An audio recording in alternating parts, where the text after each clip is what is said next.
Welcome to the Seller Roundtable e-commerce coaching and business strategies with Andy Arnott and Amy Wees.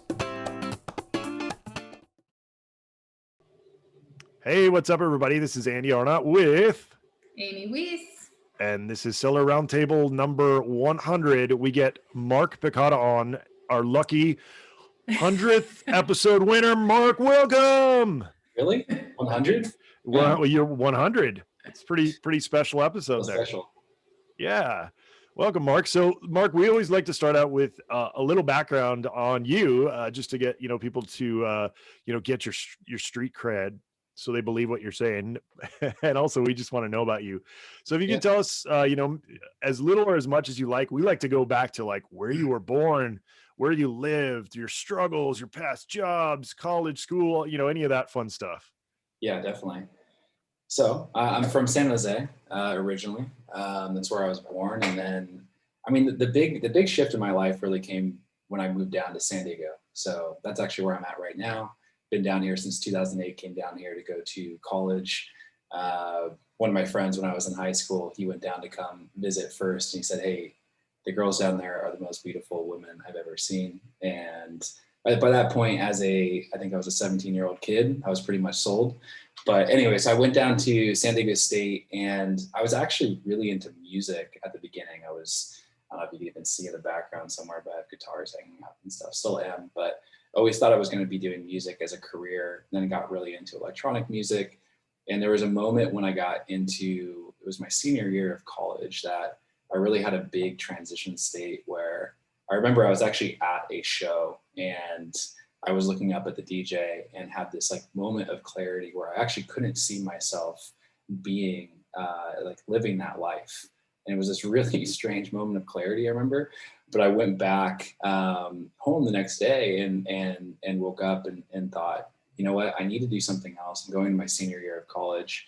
And that was when I started really getting into entrepreneurship in general. I would say, the music was always like an entrepreneurial, there's always an entrepreneurial aspect of music, I think. And then I even come from an entrepreneurial family. My grandpa starting a business that my dad ended up taking over as well.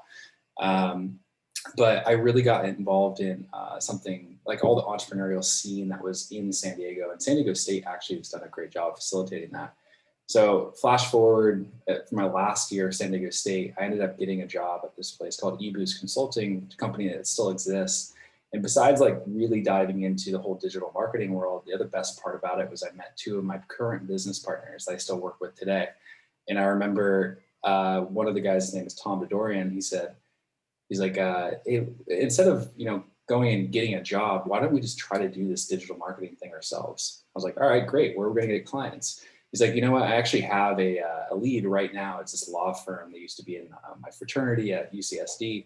I was like, all right. And so we put this proposal together. I still actually have it somewhere in my room. It's like a frosted over cover and all this stuff that we got probably made at like FedEx office or something. And a $5,000 package. And I remember they took it. And so we're like, all right, we're in business. We were doing God knows what. So that started our journey and the beginning of our company called Label Creative. So this was right out of college. This was in 2013. And we did that for a few years. And I would love to tell you that it was some super innovative company that we were starting, but it was really nothing different than any other creative agency that was out there. We were doing website design work, video production, branding mostly. Really just trying to hustle and keep the lights on because we were making hardly any money at that point. And there was a big shift where actually in 2014, one of our clients came to us and he said, hey guys, like I have this product that I want to launch on Kickstarter. And we had heard of Kickstarter, but we had never done anything on it. So we just helped him launch by doing the video production. So we did his Kickstarter video that ended up raising $78,000. It was a product called EcoCube. Like that was pretty cool. One of our other clients saw that, came to us and said, I want to launch a product. So we helped him launch on Indiegogo, did a little bit more. We started to learn more about the pre-launch process, which is like doing lead generation before, building a community before. And that one did $101,000 in Indiegogo. It's called a 1 Hour Break. And the first client came back to us about a year later with the new and updated version of their product. And it was called EcoCube C. And that's where we really got involved. to a much larger degree, and really discovered why it's so important to get funded on the first day. And we ended up doing $375,000 in that project. This is still under the guise of Label Creative. And so after the end of that third project that I told you about, also read this book called Built to Sell. I don't know if anyone in your audience has heard of it. I would highly recommend it. And really, it's a cool book because it's teaching you business principles, but it's written like a fiction. And it's telling the story of this creative business owner that had been doing it for 15 years. He's like, we're successful. We're in the multi-million-dollar range. I'm ready to sell this thing. He goes to his friend that's an investment banker and learns that his company is basically worthless because they're not doing anything that's unique. It's not scalable. And he realized that he needed to think about his service business more like a product. And so I felt like I was reading like my future. This is like the path that we were going down at Label Creative, kind of like a similar moment of like in the club, looking at the DJ being like, I don't want to do that. Like reading this book and being like, I don't want to do that. And so like when the vision got blurry, it's like, okay, I need to figure out, what's the new vision that we want to create. And so using the principles of this book, Built to Sell, we realized that we wanted to create more of something that was more niche and much more productized. And so looking at those 3 campaigns on crowdfunding, we're like, hey, we did the same thing from A to Z to get this end result. It's super niche, it's super productized, and we can charge like one rate for this thing instead of having custom packages. And so long story short, we ended up, there's the link to it. Yeah. Long story short, we ended up rebranding our company from Label Creative to Launch Boom at the end of 2015. And our mission was to essentially help entrepreneurs take their product ideas and show them how they can launch it through crowdfunding. And since that point, we've grown our company to 60 people, fully remote team, spread out all over the world. And we've been helping a lot of entrepreneurs, hundreds of entrepreneurs, and have plans to do much bigger things. Awesome.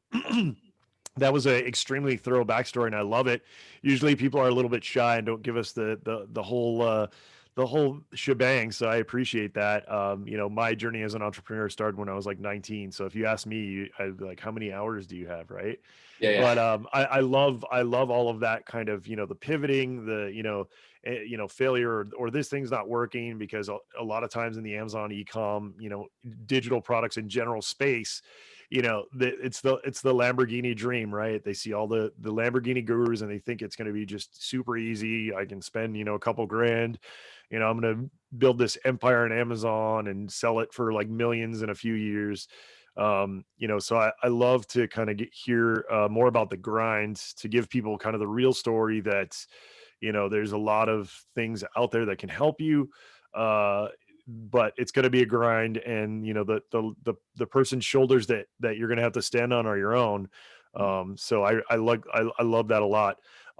But let's get to what you're here for, which is crowdfunding. I've been dabbling in it. I've never launched my own. I keep like having it on my to-do list, right, as one of those things I need to do, because I have a couple of inventions. I also have some digital products, things like that, board games, a lot of things that I think would have a great crowdfunding launch. But it just seems like there's a lot of work involved. So before we get to that though, like, where did you learn about crowdfunding? Where did you see the opportunity, and why did you start digging, into it a little bit more? I mean, it kind of hit us, and it was like getting hit with a brick in the face, maybe a little less painful, but it really came to us. It's like with the clients, EcoCube and 1 Hour Break, and EcoCube C. But we started to like really dive into it. And there was this post actually that was written on Tim Ferriss's blog. Forgetting the name. It's called Hacking Kickstarter. Sorry, of course. That was actually pretty influential as well. And they talked a lot about building like pre-launch email lists as well. And so, that's like how it came to me. But why it was so powerful was because you literally don't need to manufacture your product in order to generate hundreds of thousands, if not millions of dollars in the course of a few months, which sounds crazy, but like we watched it happen multiple times. And you can go on the crowdfunding sites now and see what's happening. And, you'll go on Kickstarter and Indiegogo are the two most popular crowdfunding sites, reward-based crowdfunding sites. And they will claim that they're not a store, which is true. It's like technically a donation. It's kind of weird. But if you like view it as a pre-order platform, like that's essentially what we're doing. And so let's say that like this is like a new product that you have. All you have to do on crowdfunding is to have one prototype, and then you can do all the marketing around it, and then you can pre-sell it to an audience and generate all the money up front to then go manufacture your product and hopefully get some price breaks on the manufacturing as well. But the biggest thing I like to say is that I feel like crowdfunding is distributing risk. So it's, instead of having the risk be so focused on the entrepreneur themselves and like whoever might be investing in them, instead you're distributing it out amongst your backers. So like these people are pre-ordering your product, and they're taking some risks too, because you as an entrepreneur needs to now take that money and go make your product. And there are some failures for sure in crowdfunding. It's a real thing. There's scams too, unfortunately. It has cleaned up quite a bit. But the whole distributed risk concept, I think, is something that a lot of people don't talk about. But at the end of the day, that's really one of the most powerful aspects of crowdfunding, I think. Yeah, absolutely. And some of the things that come up, so follow up, one of the things that I want to point out that you mentioned, not only in your business, but I think relates a lot to crowdfunding, is MVP, right? If you guys don't know what that means, it means minimum viable product. And what I love about, you do this a lot in the software consulting kind of world, but it could be true for Amazon as well, right? So like we have a course that we teach called Sourcing Small, and it was like, you don't need a label, you don't need a brand on it, you're putting the product up to test the demand, right? And so I love that you mentioned that, because you said, oh, my customers brought me that idea. And that's why it's so important to get your service out the door and then solicit that feedback from your customers. Like the people who know what they need the most are going to be the people who are trying to hire you, right? So if you get into, you got into this consulting work and people are like, well, my need really right now is Kickstarter. And you probably heard that over and over again. You guys are like, oh, wait a minute, Eureka, right? And I think that type of ideas can be completely related to Kickstarter, right? I mean, you, like you were saying, you can go with even like a 3D CAD that is, really detailed, that looks like a real product that you can then put in it, slice into a video, and then you technically got a product there. Mm-hmm. So one of the other things though that I'm super interested in, because we actually hit this issue with one of our products that we were thinking about launching on Indiegogo, is once you put your product out there, if you don't have a patent or something like that, then you get these, and I've heard this happening a lot now, where a lot of Chinese companies are stalking Indiegogo and Kickstarter for ideas, and they knock off these ideas. They might iterate on them a little bit, and then they can push them to market even before the Indiegogo or the Kickstarter is over. How are you or your clients, how are people protecting their ideas once they go up on those platforms? So first off, I'm not an expert when it comes to all the patent law or even the IP protection, I'll be honest. But I'll say, in doing this for the past 5 years, it's happened actually like very few times for the hundreds of projects we've worked with, or it's actually been something like really, really serious for the company. I think the one that we experienced that was really bad was this company called Neck Hammock that did 1.6 million in our launch, and it got knocked off almost immediately, like you were talking about. And the thing with their product, like, it wasn't very complex. It is what it sounds like. It's a hammock for your neck, but it's for like neck pain relief. It's like I think cervical traction. That's how it works. So it got knocked off really, really fast. So I guess when it comes, whether it's products or services or anything like that, like, sure, there is a level of protection that I think, should be put in place when it comes to getting patents and some type of IP protection, and just being, having some like common sense in general about not trying to give too much of your secrets out. But like, again, whether it's a service or product, I truly believe that I don't like to lead with like fear. It's really trying to, for example, I trust in myself to be able to execute better than my competition. If they want to try to copy the stuff that we're going to do, like, go ahead, because we're going to beat you. I don't know that it sounds arrogant, but it's like how much we trust in our team. For example, and this might be going a little bit off topic, but just really quickly, like, we share, like I'll share as much as you guys want me to about how our process works. Like, we'll share how our process works in like really excruciating detail. And we have competitors that copy our stuff now.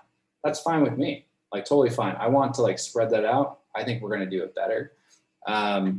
So anyways, competition is just part of the game when it comes down to it. And I just think like, I just try not to lead with fear as much, and try to execute better than everyone else as much as possible. I love that. Cool. Yeah, that's a huge one. You know, as an entrepreneur, people are always so fearful of, you know, oh, I can't reach out to that person because there's this big name, or they, you know. And what I've learned, you know, I'm 43 years old now, so what I've finally learned is that, you know, the old adage, you won't get what you don't ask for, right? So, I mean, you got to really get out there and you know, not be afraid to launch the product, to test the thing, you know, to do whatever it is that's kind of holding you back. You know, I keep trying to teach my kids that fear is a useless emotion, right? And I don't mean that in terms of like, you know, there's the intrinsic fear of being a human, right? Like, somebody swings a fist at you, you're gonna move out of the way. But I mean more so in terms of, you know, putting self limitations, like listening to that voice in your head that says like, oh, you've never done this before, you're not good enough, or, you know, those kinds of things. So yeah, I agree with you. You know, if that's holding you back, you know, for a year, 2 years, then what good is it, right? Like, it's sitting on the shelf because you're too afraid that somebody's going to knock it off, rather than just getting it out there and trying it, you know. So I completely agree that you know, sometimes it's just worth it to just, you know, hit the ground running. Yeah, I mean, we get No, no, a please. we get a lot of people that, you know, want to like sign NDAs and do all this stuff, and like we usually will, but again, there's I'm all the people that have been so cautious about their products, I've never seen any of them do well. I don't know. And this is like, I know, very anecdotal, but I'm just thinking about it now. It's like I feel like they're leading with a lot of fear. And then there's a lot of people that are even worried about putting up a landing page before they go to launch their product, because someone will find it and rip their idea off. I'm like, guys, it's like the chance of that happening is like so tiny, you know. And if you really don't believe that you have a product that's like you're going to be able to execute on better than anyone else, then I don't know if you're even the right team to do this, to a certain extent. Might be using some strong language there, but I don't know. I think there's a lot of fear when it comes to it, and it's usually unwarranted. A lot of the bigger guys don't really care. I think the Chinese, you know, or whatever, like other countries looking at Indiegogo and Kickstarter looking to knock it off, is blown out of proportion a little bit. There has been some very widely publicized cases of it happening. Fidget Cube was probably like the biggest one. I don't know if you guys have heard about that one. So it does happen, but it doesn't happen as much as I think a lot of people think. And I think that, you know, in the inventors community, there's definitely that fear. And you're coming to talk to our inventors group, which will be really cool. And it'll be kind of from that fear aspect. I'm sure you're going to get a lot of questions. But any product that does well is going to get knocked off, whether it's patented a million times or not. If it does well, it's going to get knocked off. So, I mean, you know, I think if you look at it, like you said, with that, with the view of like, have confidence in what you're doing, of course, protect yourself, you know, take the time to do the necessary intellectual property on your products, but at the same time, like, get out there and launch with a bang, so that you're not having to worry about, you know, these little, you know, people that just put a copycat on Amazon or something, you know. But yeah, either way, you're gonna get knocked off no matter what. I would be more cautious about it going the other way, like creating a product where you're infringing on someone else that might be large, that's going to then shut down your campaign. Because we've actually seen that happen more, where someone, you know, either works with some manufacturer that like creates their product and they work to design the product with them, but it ends up infringing on someone else's patent. And on Kickstarter and Indiegogo, it's like no joke. If they get someone saying that you're infringing on the patent and it looks like it might be true, they'll shut your campaign down. And we've had a campaign we were working on where in the first 48 hours, we had raised somewhere close to $200,000.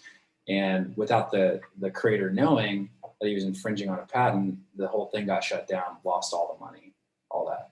So as a creator, in my experience, I would be more worried about that. And like really not, I mean, part of the people, usually the people that get shut down are taking some shortcuts, I will admit. Like they might be working with manufacturers that, you know, aren't the most reputable, and they might be using products that already exist or something, or designs that are patented. So I think the due diligence process at the beginning is super important, but I just thought it was interesting thinking about it. I've seen it happen more the other way, where creators infringe on other people's patents and the other way around. Just a quick follow-up question on that. You mentioned they lost all the money. So does Kickstarter and Indiegogo, do these platforms have a policy where if you are found infringing, you forfeit everything, or are you able to actually refund those investors or those backers and then just move on? Yeah, the backers get all their money back. Yeah. Okay, so it's at least not you haven't like pissed off a bunch of people at the same time. Okay. Yeah. It's just typically there still is investment going into these campaigns to make them happen. So there will be lost money and time, you know. But yeah, you're right. It does go back to the backers. Mm-hmm. So, Mark, one of the things I'd love to go into is just kind of the basics of your crowdfunding strategy. So, you know, say somebody comes to you, they say, hey, I have this widget, you know, I want to launch it on Kickstarter. You know, kind of what are the early steps that you guys take? Yeah, sure. Yeah. So we break up our system into 3 phases. We call it test boom, launch boom, and scale boom. And so test boom at the beginning, it's where this came from was when we first started our company, we did no like testing, meaning that if you came to me and said, hey, I want to launch the product and go like really big with it, we'd say, great, it's going to be $50,000 to do this, you know, $25,000 will go into ad spend, and we'll do everything from the video production, et cetera, to make this thing happen. The thing was that once we started actually working on a few of the projects, well, I'll say at the very beginning, I would almost say it was luck, where we had a lot of big successes at the beginning.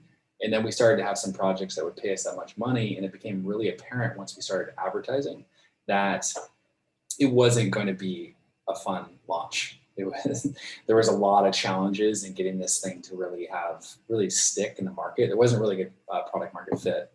But we were committed to the launch, et cetera, et cetera. So there were some painful launches, let's put it that way. And so we realized that like, hey, let's test these products first and really get a better idea of like the market validation for the product, what the best audiences are, how we should position this thing. And so that's where Test Boom came in. So people will come to us and all of our clients go through a testing process. And how this works is that you'll send us your prototype over to our studio in downtown San Diego. We'll build all the marketing assets. So we'll do lifestyle photography. We'll then build up a whole website, landing page, and funnel for the product.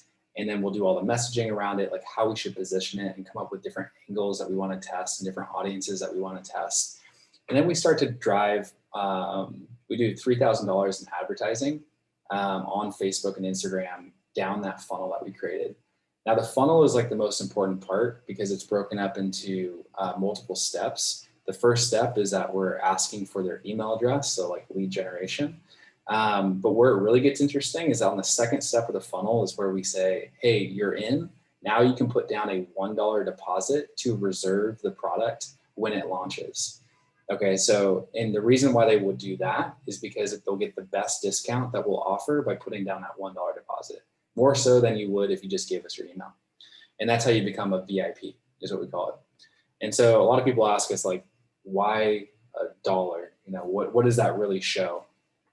Well, we found that if someone that puts down a $1 deposit is on average 30 times more likely to back your campaign or buy your product than someone that doesn't, like someone that just gives you their email address. So it really is a much better sign of quality of the list than just a lead. And so what we can do is we can start to optimize the advertising based off of a better indicator of purchase intent than just, lead intent. And so we build up a large audience during this phase. And at the end of the day, at the end of the test, what we're trying to do is say, okay, now we know what the best audience is, how to position the product, and what we think the expected return on ad spend will be if we launch this product. And we present that all to the client.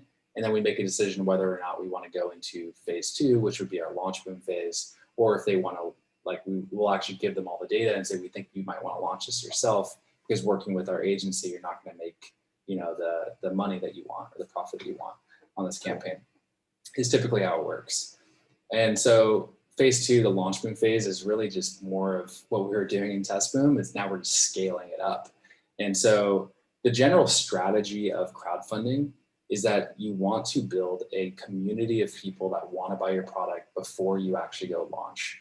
So we just continue to ramp that up, continue to get more leads, more reservations, and then build up all the assets for the campaign. You launch. I alluded to this earlier.